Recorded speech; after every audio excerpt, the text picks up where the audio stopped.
Bismillahirrahmanirrahim. Assalamualaikum warahmatullahi wabarakatuh. Perkenalkan, nama saya Siti Nurhalisa dengan NIM 50900122087 dari kelas Kesejahteraan Sosial C semester 6. Adapun presentasi dari kelompok saya yaitu yang berjudul Perkembangan Prenatal Bayi dengan dosen pengampu Bapak Dr. Usman Noer SAG MAG.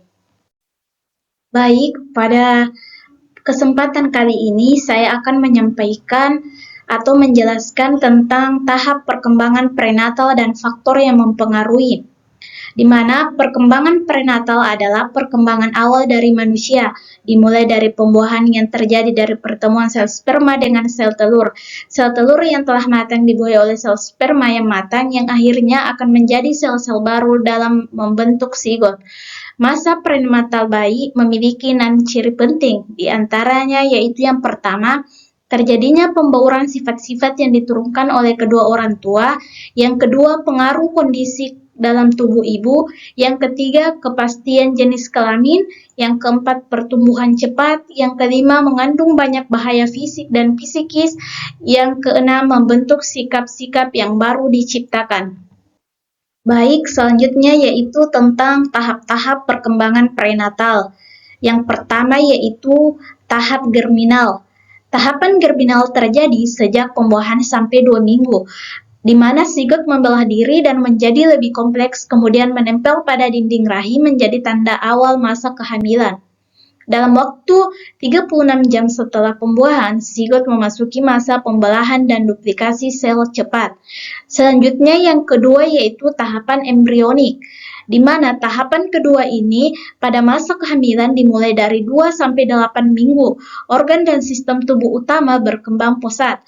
Ini adalah masa kritis saat embrio paling rentan terhadap pengaruh destruktif dari lingkungan prenatal. Selanjutnya yaitu tahapan fetal, di mana tahapan ketiga pada masa ini dimulai dari 8 minggu sampai dengan masa kelahiran. Selama masa ini janin tumbuh dengan pesat sekitar 20 kali lebih besar daripada ukuran panjangnya, dan organ sekaligus sistem tubuh menjadi lebih kompleks. Adapun faktor-faktor yang mempengaruhi yaitu yang pertama teratogen, di mana unsur-unsur yang menyebabkan adanya kelainan pada kelahiran akibat dari proses kehamilan yang tidak optimal. Bila teratogen beraksi pada awal kehamilan pada saat proses dan bisa jadi berdampak negatif pada janin yang mengakibatkan kelainan anatomis. Yang kedua, faktor ibu.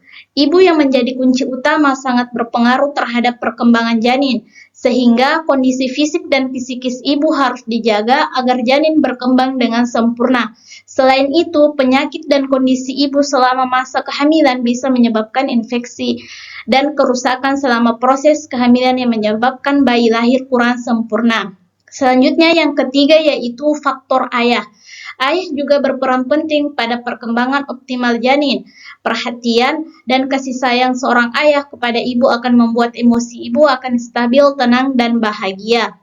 Stimulasi ayah pada janin dan sering mengajak bicara janin dalam kandungan dapat menenangkan janin dan membangun ikatan emosional dengan ayah. Selanjutnya, faktor keempat yaitu lingkungan, di mana polusi dan bahan-bahan racun yang banyak di suatu lingkungan dapat membahayakan kondisi janin dalam kandungan dan berakibat keterbelakangan mental pada anak.